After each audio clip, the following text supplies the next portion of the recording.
¿Qué tal a todos? De parte del equipo de Mocinetti, esperamos que se encuentren muy bien.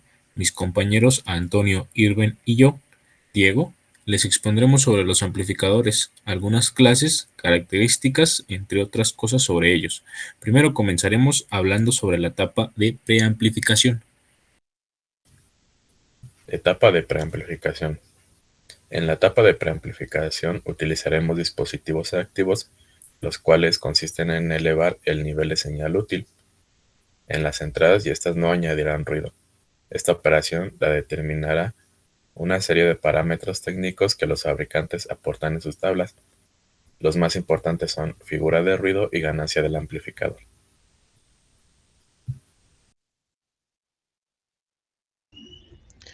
Ahora partiremos de la pregunta: ¿qué es un amplificador?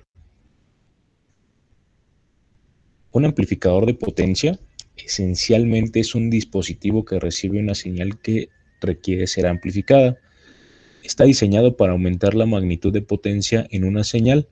La señal de entrada que recibe se incrementa a un nivel lo suficientemente alto para manejar cargas de dispositivos de salida como bocinas, auriculares, transmisores de radiofrecuencia, etc. A diferencia de los amplificadores de voltaje o corriente, este tipo de amplificadores se diseñaron con el objetivo de impulsar cargas directamente y por lo regular se les encuentra en sistemas que requieren etapas de amplificación. Alguna de sus características es actuar dentro de un rango de frecuencias configurada y con un número determinado de canales según el tipo o diseño del amplificador. También tenemos que mencionar algo muy importante: que una señal entre en un amplificador y ésta sea mejorada en potencia no quiere decir que la calidad de ésta mejore.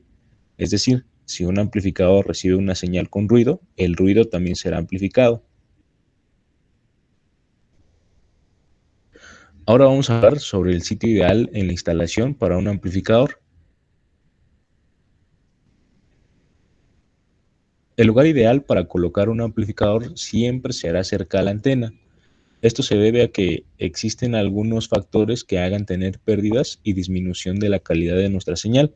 Así también tenemos algunas propuestas de antenas caseras que les pueden funcionar.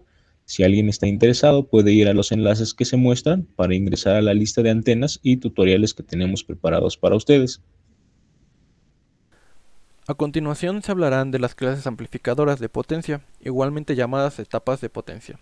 En su mayoría se refieren a cuatro: etapa A, etapa B, etapa AB y etapa C. Primero hablaremos de la eficiencia. Es importante mencionar que cada una de las etapas o clases amplificadoras de potencia va a tener su cierta eficiencia. Es decir, es muy importante que la potencia suministrada por la fuente sea aprovechada al máximo por cada uno de los circuitos de las etapas amplificadoras.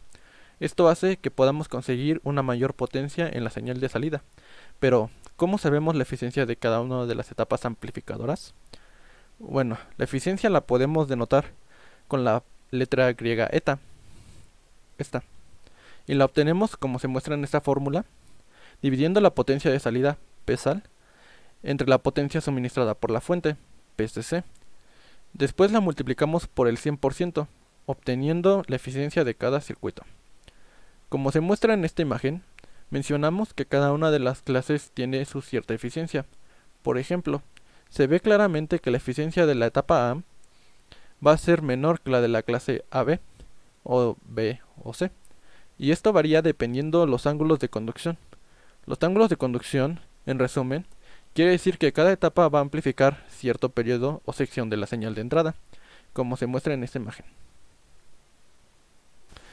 En los circuitos de las clases amplificadoras se van a utilizar dos tipos de transistores para amplificar la señal de entrada: el NPN, el cual se representa con ese símbolo, con su colector, base y emisor, el cual recibe un voltaje positivo en la terminal del colector y de la base.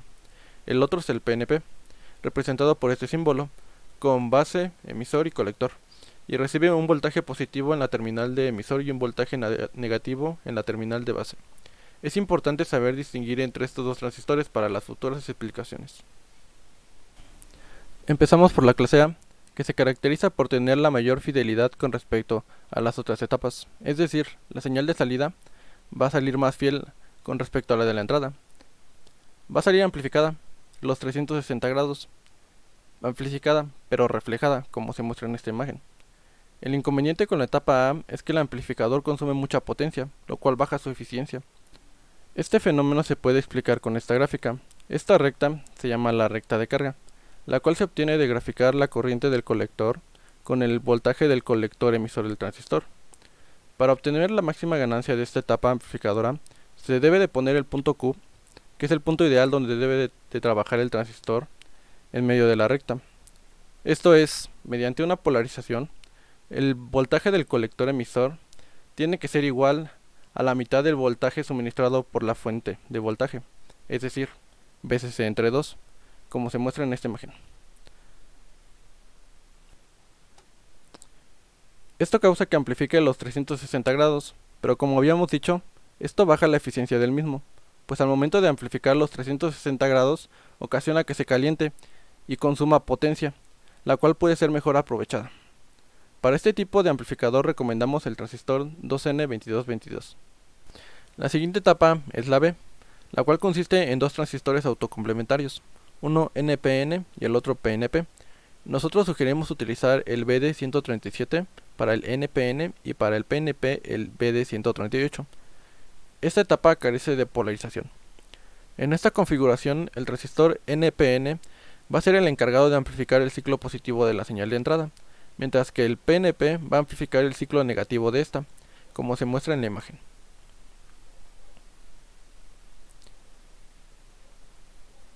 Pero esta etapa va a tener un inconveniente. ¿Y cuál es? Bueno, la señal de salida va a salir amplificada, pero con una distorsión de cruce, como se muestra en esta imagen. ¿Y esto a qué se debe? La mayoría de los transistores están hechos de silicio y tienen un umbral de tensión que se encuentra entre más menos 0.7 volts.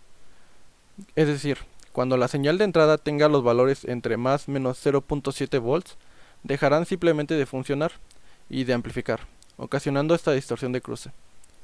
Pero, entonces, ¿qué es lo que ganamos con la clase B? Bueno, pues aumentamos considerablemente la eficiencia. Esto es debido a que ahora la potencia suministrada por la fuente se divide entre los dos transistores, ocasionando que no se calienten tanto, y esa potencia se va a ver reflejada en la potencia de la señal de salida.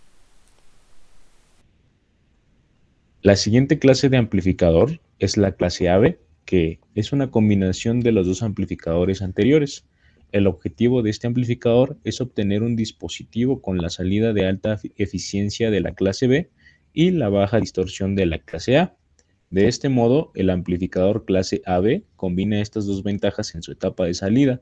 Como podemos ver en el esquema, los dos transistores se polarizan de modo que estos se mantengan encendidos.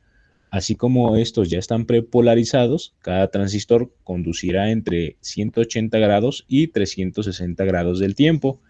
En esta configuración de amplificador podemos encontrar transistores del tipo NPN y PNP, donde por sus características los transistores BC557B y BC558C son buenos candidatos para el amplificador de clase AB.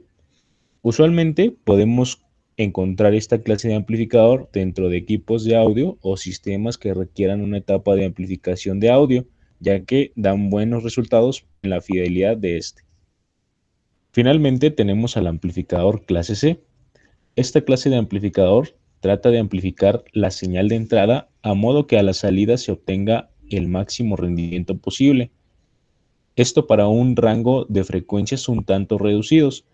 Dentro de la configuración nos encontramos un transistor NPN que debido a las características del amplificador tiene un ángulo de conducción de 90 grados, es decir, el transistor solo trabajará en pequeñas cantidades de tiempo, ayudándolo a que no se caliente demasiado y posteriormente este se queme. El proceso hace que solamente se amplifiquen los picos de nuestra señal de entrada y nos vamos a preguntar cómo es que obtenemos una señal completa y amplificada si solamente se está amplificando los picos de nuestra señal. Pues esta es otra característica muy importante de los clases C, porque estos también incluyen un circuito de resonancia en paralelo o un filtro. Gracias a este tipo de filtros recuperamos el resto de nuestra señal amplificada a la salida. Entonces, sabemos que al hablar de potencia, debemos considerar que ya no utilizaremos un transistor convencional. En este caso, vamos a ocupar un transistor de potencia. Como podemos ver en el esquema, una propuesta de transistor sería el TIP 41C.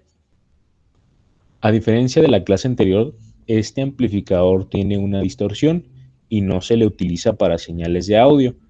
El campo de aplicación de este está en las telecomunicaciones, en radiofrecuencia o en algunos otros dispositivos. Debido a las características de esta clase de amplificador, nos ayuda a visualizar que este sería una buena opción para nuestra etapa de amplificación en nuestras antenas, ya que requerimos un incremento de nivel en la potencia y no dependemos de la linealidad entre la entrada y la salida. Bien, con la etapa de amplificación buscamos que dispositivos de comunicación puedan tener un mayor alcance, siendo la banda de uso la de 2.4 GHz, la cual cuenta con 14 canales, de los cuales 11 son destinados a Latinoamérica. Los canales 12 y 13 pueden ser usados en algunos países de Europa, mientras que el canal 14 es exclusivo de Japón. El primer canal empezará en los 2412 MHz y tendrá una separación de hasta 5 MHz, además de que cuenta con un ancho de banda de entre 20 y 40 MHz, por lo que se pueden traslapar los canales, siendo los más usados el 1, 6 y el 11, además de que existe una diferencia entre la banda de 2.4 GHz y la de 5, siendo que la de 5 tiene hasta 23 canales y un ancho de banda de hasta 80 MHz. Bueno, para finalizar, aquí les proporcionamos algunos enlaces donde pueden encontrar información más detallada de lo que hemos hablado. También en el primer enlace tenemos el portal de Mosineti, donde pueden encontrar más información, aspectos generales, tutoriales, entre otras cosas, para que ustedes puedan crear su propia intranet.